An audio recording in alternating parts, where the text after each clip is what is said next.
The Miami Hurricanes want to bounce back from the 5-7 season a year ago. David, I'm really interested in this because we've not talked about it, but which three players do you feel have the most approved this season? Yeah, for me, honestly, this was kind of an easy list to put together for me. Um, and I'm just going to take the low-hanging fruit all over the place. So I'm going to go quarterback Tyler Van Dyke needs to bounce back this year. He told me at ACC Media Days he feels like he's a better player in pretty much every regard than he was in 2021. Of course, we all remember how productive he was then. Can he get back to that? Leonard Taylor, the defensive tackle. Uh, Arguably the most talented player on the team, needs to raise his consistency level, though, to take that next step. And then the other guy would say the other five-star in that Leonard Taylor recruiting class, James Williams. I don't think he's been a bad player at Miami necessarily, but has he lived up to that five-star potential that he showed in high school? I think that's a fair question going into this season. I think it speaks to as well just how much better he can be potentially if he puts it all together this year. So those would be my three. Yeah, and two of those three are on my list, and I've got a different name that I'd like to add to that. But let's stay with Tyler because he's on my list. And David, there were things that were said on at the kickoff there. What Tyler said, we heard him talk about in the spring.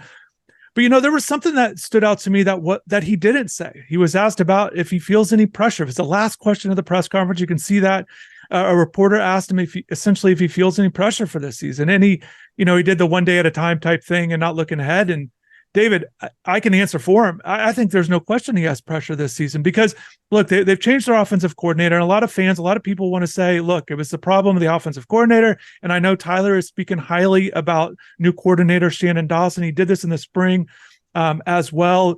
A lot of people think maybe this is closer to the Rhett Lashley offense. And Tyler hopes that. And like you said, David, he feels like he is a better player than what we saw last season. And they've got a new coordinator. He's speaking very highly of that.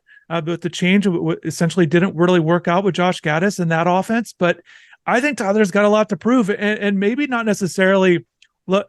It's not necessarily that Jakari Brown has done so much as the backup quarterback to really, pass him in that level. But obviously, if Tyler struggles, they're going to have to go maybe even look at that. But I just think, again, this is a guy that was expected to do really well last season, coming off the 21 season. NFL draft, he was draft eligible last year. A lot of people thought maybe he could be a draft eligible quarterback, get drafted, and that didn't happen. So I think not just for team success, for Miami to do well, Tyler needs to play well, but I think individually, if he wants to get back in that conversation of being a draftable quarterback, and I think this is a big season because he has talked so much about the change in offense. And David, essentially, if we break down his stats, essentially what it's looked like if we really just split it up, maybe his best 6 games, his worst 6, where is he in terms of his career? 18 career starts. You kind of wonder. And David, we both think, if we were to go one way or the other, we do have him, when we did our quarterback rankings, we think he's top 5 in the ACC. So we do think he'll bounce back, but I think he's got a lot to prove. Yeah, in terms of answering the pressure question, he did say also at ACC Media Days that he's done some work with the University of Miami sports psychologist this offseason. And so I think that answer kind of goes into his approach of, taking it one day at a time, et cetera, et cetera. And while that's somewhat cheesy, somewhat corny to say, I do think there's something to it. He admitted that last year, maybe he believed a little too much into the hype that surrounded him into the preseason. Maybe he looked too much ahead at the NFL draft projections that were surrounding him last year. So I think it's more of a grounded approach. Look, he knows the talk around him, and he knows he needs to be better than he was last season. I think, too, if we're being honest, Chris, there are some fair explanations for the dip in performance last year. He had to play in a totally new system in which he didn't mesh with Josh Gaddis, as you kind of mentioned. Not much help, if we're being honest, from the players around him on offense in terms of elite performances.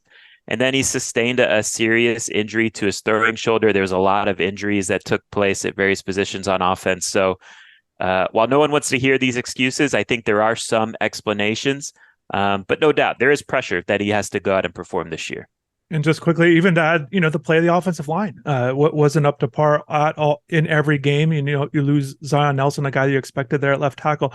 The other name, David, that we are similar on or we're same on is James Williams. And the reason why I have him, and honestly, I don't have Leonard Taylor, but I understand that one. Number 4 ranked recruit in the 21 class, and I understand, essentially when the guys get built up, they are certainly more open to criticism. But with James, again, a 5-star recruit coming out in that same class, I think the reason why he's got a lot to prove is what Cam Kitchens did last year. Kitchens had the All-American season, and James has played a lot of football. And I think if you're looking at maybe raising his game to essentially what Cam did, maybe you're not going to be an All-American, but certainly all-conference caliber, a guy that you can really rely on. And David, we've spoken so highly about what we think of James and his potential, but he's 2 years in. This is year 3. It's essentially time to turn the corner for him as one of the best in the ACC. And I think we've seen flashes, we've seen improvement. Kitchens feels like he can be an All-American. He said that in terms of James. And I think James, I just think this is a year for him. I think he's got a lot to prove in terms of being a reliable guy and certainly the play in the back. But I think with what Cam did, I think that really puts a lot, essentially internal pressure, not necessarily from outside looking in or coaches or fans, anybody like that. I just think from James's standpoint in his career, I think he's got a lot to prove. Yeah, I think it speaks to how talented he is because he's been fine up to this point. To me, he's still, based on his athletic traits and physical traits, to me, he's still like an NFL draft type of player. The question is he a 1 through 3 round pick or is he a 4 through 7 round pick to me? And to me, his next step this year is kind of a twofold thing. One, can he be more impactful with playmaking type of plays, whether it's interceptions, forced fumbles, tackles for loss. And then also, too, he's got to cut down on the negative plays. He tied for the team lead with missed tackles last year. I believe he committed the most penalties of any of the defenders last year, too. So has to cut that stuff down and has to make more impactful plays, which he has the ability to do. So I think if he does take that next step, he will be one of the better safeties in the ACC this year. When you mentioned the draft talk right there in terms of where he'll be drafted, it immediately, similar, kind of brought up a memory of mine in terms of these guys play different positions, completely different positions. But a guy like Sean Charles Henderson, a highly rated recruit who ends up being a 7th round pick. Now he does start in the NFL and move on, but essentially a little bit of similarities in terms of production and impact. Again, completely different positions. They had different paths during their collegiate careers, but yeah, I think with James and the thing about moving him around in this defense, they want to do that. Lance Guidry is going to show different things, and I think my thing with James, I really think he can be at his best as a rangy safety, a guy that can show his athleticism. But I think we need to see that production, as you mentioned. I think he's got to be able to get his hands on the ball, not necessarily interceptions, but bat passes down, really cover a lot of ground with his speed, athleticism, and his obvious height at 6'4", 6'5". So I'm looking forward to seeing what he does. And he had the offseason shoulder surgery, but he looks ready to go. And I expect him to put together a good season. David, just lastly with him, it's kind of interesting when we remember when that long conversation we had with Randy Shannon after he wasn't at Miami. I think we were at a game where he just spoke candidly to us. He talked about Ray Armstrong, another big safety, and he kind of revealed to us that he wished he would have played linebacker. And obviously Ray goes on to play linebacker in the NFL, but I thought that was an interesting thing. Whereas I don't think James is really in that mold. I just think he's a big safety. I think that's essentially where he should be, even though the coaches, sometimes fans want to really put him in the box, but I do expect him to kind of move around there with Guidry. With Leonard, David, touch on Leonard a little bit, and then I'll drop my third guy that's different than your mix here. It's similar to James in terms of, I think it's fair to expect a lot of Leonard because of his talent level. But talent is only potential. He's got to get that production up a little bit to fulfill that potential. To me, it starts with his conditioning. You look at last season, he really only played 329 defensive snaps, and he was still pretty productive in that snap count, 10.5 tackles for loss, 25 quarterback pressures. Those are strong metrics relative to 329 defensive snaps. I think for him to take the next step, you got to be in that 450 snap range for this season, and that means your production's going to go up as well. But to do that, he's got to have that conditioning level better than he's had during his Miami career. Big time talent. It's year 3. And to me, that just means it's time to go. I think he has first round potential. He has to show a lot more on the field this year, but I think he can if it all comes together for him. One thing with him, yeah, 10.5 tackles for loss last year, 3 sacks. One thing that stands out to me, and I know this is small and maybe this is nitpicking, David, but when fall practices begin, I want to see him at the front of the line in some drills. I want to see him leading the way.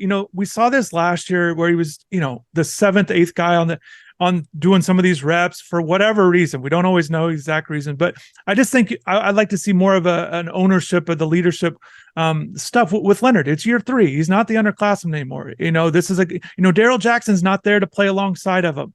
I just think Leonard needs to be essentially the leader of this group. He's not the talkative guy necessarily, but this is year 3 and you're hoping to see him turn the corner.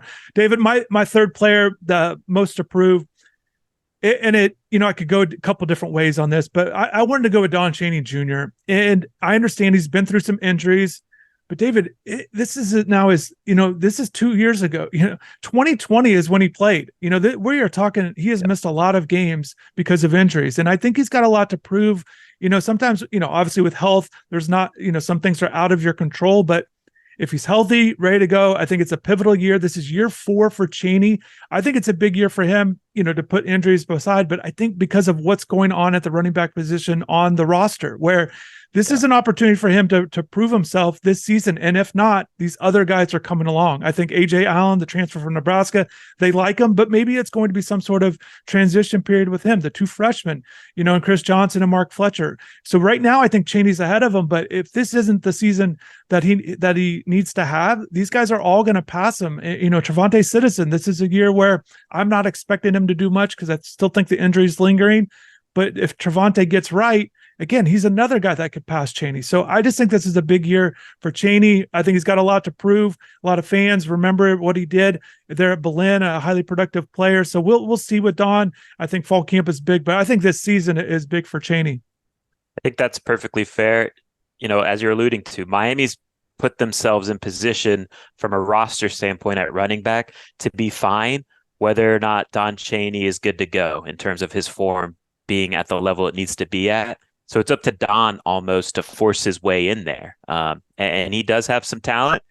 He's had some bad injury luck. So he's a guy that definitely worth rooting for because of that bad injury luck. But I think he definitely has a lot to show here. Number one, get through fall camp healthy is the big first step for him. Yeah, and definitely. And coming off a 5-win season, a lot of players have a lot to prove. So drop in the comments below. Let us know, who are your 3 players? Did we get some right? Did we get some wrong? What would you go with your 3 players who have the most to prove this season?